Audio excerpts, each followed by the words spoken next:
قبر کے عذاب سے بچنے کے لیے کیا انتظام کیا؟ سعید ابن مسیب کہتے ہیں جب غمگین سی آواز قبرستان سے آئی تو مولا کائنات نے کہا قبر والو تم پر کیا گزری ہم سے جدا ہو کر؟ میرے مولا نے جب یہ سوال کیا تو قبر سے آواز آئی علی پہلے آپ بتائیں کہ ہم لوگ آپ سے جدا ہوئے تو آپ پر کیا گزری؟ میرے مولا نے قبر والوں سے کہا اے قبر والو جب تم ہم سے جدا ہو گئے تو تمہاری بیوہ عورتوں نے عدت گزارنے کے بعد دوسروں سے نکاح کر لی. تمہاری بیوہ عورتوں نے عدت گزارنے کے بعد دوسروں سے نکاح کر لی. دنیا میں کوئی نہیں ہے بھائیو اپنا، کوئی نہیں ہے، کوئی پرسان حال اپنا نہیں ہے یا رسول اللہ. جو اپنا ہے تو تو ہے اور باقی سب پرایا ہے.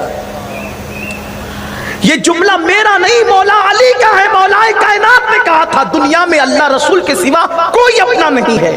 اور یہ جملہ مولا کائنات نے اس دن کہا تھا جس دن سیدہ فاطمہ کا وصال ہوا تھا.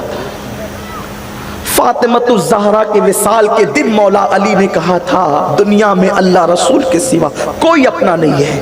اس شوہر نے کہا تھا جس کا نکاح عرش پر انبیاء کی موجودگی میں ہوا، فرش پر صحابہ کی موجودگی میں ہوا. کوئی نکاح ایسا دیکھا؟ کسی نکاح کے بندھن میں ایسا بندے کسی کو دیکھا جس کا خطبہ پڑھنے کے لیے، نکاح کا خطبہ عرش پر پڑھنے کے لیے جنت سے آدم کو بلایا گیا ہو، اور زمین پر جس کے نکاح کا خطبہ امام الانبیاء نے مسجد نبوی میں پڑھا ہو؟ ایسا نکاح ہوا ہے، ایسا نکاح. لیکن مولا کائنات نے سیدہ فاطمہ کے وصال کے وقت کہا تھا دنیا میں اللہ رسول کے سوا کوئی اپنا نہیں ہے. دوستوں کے ساتھ بائک پر 3 بجے تک گھومنے والوں، تیزی سے بائک چلانے والوں، اپنی دولت پر اکڑنے والوں، سیدہ فاطمہ کے وصال کے دن علی کہہ رہے ہیں اللہ رسول کے سوا کوئی اپنا نہیں ہے. کیوں کہا تھا؟ جب سیدہ فاطمہ الزہرا کو قبر میں رکھ دیا اور ابھی مٹی ڈالی جانے والی تھی، اس سے پہلے مولا کائنات قبر کے کنارے پہ کھڑے ہو کر آواز لگاتے فاطمہ فاطمہ فاطمہ. 3 بار آواز لگائی فاطمہ فاطمہ فاطمہ، لیکن کوئی جواب نہیں آیا. میرے مولا نے کہا برگے لگا کر مٹی ڈال دو، اللہ رسول کے سوا کوئی اپنا نہیں ہے دنیا میں. آج علی کو معلوم ہوا کہ اللہ رسول کے سوا کوئی اپنا نہیں ہے دنیا میں. صحابہ نے پوچھا تھا علی یہ کیوں کہتے ہیں اللہ رسول کے سوا کوئی اپنا نہیں ہے؟ تو مولا کائنات نے رو کر کہا تھا یہی فاطمہ تو تھی، ایک مرتبہ آواز لگاتا تھا تو 3 مرتبہ لبیک کہہ کے دوڑتے ہوئے آتی تھی. آج قبر کی گود میں کیا چلی گئی ہے؟ 3 مرتبہ آواز لگائی لیکن 1 مرتبہ بھی جواب نہیں دیتی. آج علی کو احساس ہوا کوئی اپنا نہیں ہے اللہ رسول کے سوا. کس سے دل لگائے ہو؟ کس سے دل لگائے ہو؟ ان بلڈنگوں سے؟ کس سے دل لگائے ہو؟ ان دکانوں سے؟ کس سے دل لگائے ہو؟ عورتوں کی ناجائز محبت سے؟ کس سے دل لگائے ہو؟ خدا کے سوا گناہوں کے اڈوں پر لے جانے والے دوستوں سے، شراب کی اڈوں پہ لے جانے والے دوستوں سے، نماز سے دور لے جانے والے دوستوں سے. واللہ اللہ باللہ کوئی اپنا نہیں ہے. اللہ سے دور لے جانے والا دوست نہیں ہے، وہ دشمن ہے. ایسے دشمنوں سے ہوشیار رہو. کوئی اپنا نہیں ہے دنیا میں.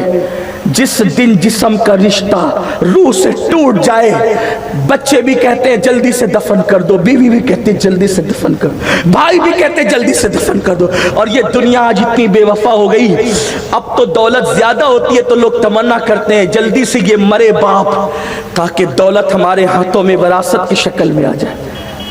کیا بے وفا لوگ ہیں. ان بے وفاؤں سے وفا.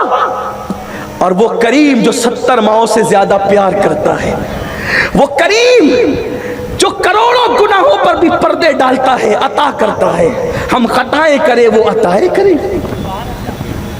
ہم نے خدا کا کریم ہونا اس طرح جانا کہ اس کے رسول نے جب جان کے دشمنوں کو معاف کیا تو پتہ چلا جب محبوب اتنا کریم ہے تو وہ کتنا کریم، وہ کتنا، جس نے ان کو کریم بنایا وہ کیسا کریم ہوگا. اس کی شان کریمی کی شان کیا ہوگی. حیرت ہے سب سے دل لگایا خدا سے نہیں. سب سے پیار کیا اللہ سے نہیں، بات دور نہ نکلے وقت تمام ہوتا ہے۔ میرے مولا نے، مولائے کائنات نے قبر والوں سے کہا تمہاری بیواؤں نے دوسروں کے ساتھ نکاح کر لیا۔ پھر دوسری بات کہی تمہارا مال تمہارے وارثوں میں تقسیم ہو گیا، یہی ہونا ہے تمہارا مال تمہارے وارث، جھوٹ سچ بول کر کیسے کیسے مال کمایا تھا تمہارے وارثوں میں تقسیم ہو گیا۔ وارثین اپنی مرضی کے مطابق مال استعمال کرتے ہیں، حساب ہم نے دینا ہے۔ اسی لیے مولا کائنات نے کہا تمہاری دنیا میں کیا کماؤں، جس کے حلال میں حساب ہو اور جس کے حرام پہ عذاب ہو پھر وہ کیا کماؤں۔ حلال کمائے تو حساب دینا ہے، میں یہ نہیں کہتا نہ کماؤ، وہ تو مولا کہہ رہے ہیں نا، علی مرتضیٰ کیا ان کی بات جدا ہے، کہتے ہیں جس کے حلال میں حساب ہو اور جس کے حرام میں عذاب ہو پھر وہ دنیا سے لینا بھی کیا ہے، اس دنیا سے تعلق بھی کیا رکھنا ہے۔ میرے امام نے اسی لیے تو کہا دل ہمیں تم سے لگانا ہی نہ تھا، اب سفر بار ہے کیا ہونا ہے، دور جانا ہے رہا دن تھوڑا، کوچ تیار ہے کیا ہونا ہے۔ مولا کائنات کہتے تمہارا مال وارثوں میں تقسیم ہو گیا، وہ اپنی مرضی سے عیش کر رہے ہیں۔ اور تیسری بات کہی تمہارے اونچے خوبصورت مکانوں میں تمہارے دشمن آباد ہو گئے، وہ آتے جاتے ہیں، جن کا گھر میں آنا تمہیں پسند نہیں تھا آج وہ تمہارے گھروں میں عیش کرتے ہیں۔ پھر مولا کائنات کی آنکھوں میں آنسو تھے، فرمایا اس سے زیادہ کیا کہوں۔ پھر فرمایا کہ اے قبر والو اب تم بھی بتاؤ تم پہ کیا گزری۔ سعید ابن مسیب کہتے ہیں کہ ایک قبر سے غمگین سی آواز آئی،